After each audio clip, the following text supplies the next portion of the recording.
Họ đã đầu tiên cái này đã nghịch mình cho vào này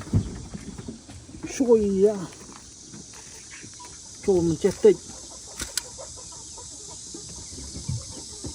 ngõ hai nè đau pịt hay rau ngõ này bầy chôm đó bầy nó phải vô trên đây mới đạn tiếp này vô trên đây mới đạn tiếp lâu này chỗ bầy chôm đó bầy khóc xì đi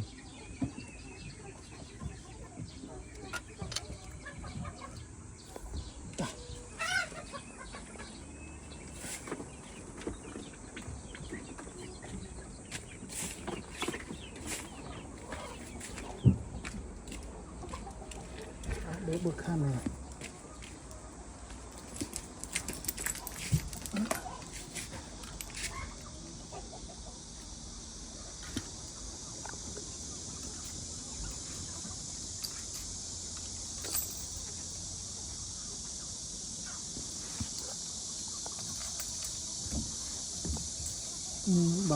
bằng này gì khăn mất khăn này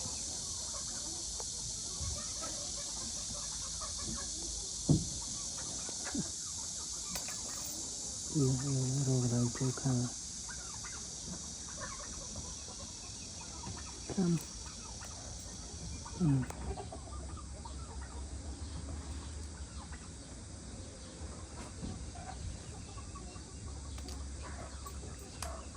khăn muối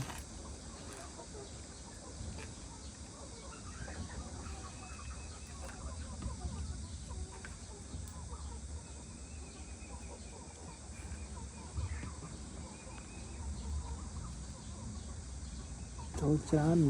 nó bay nó buồn được khăn rồi khăn rồi yeah.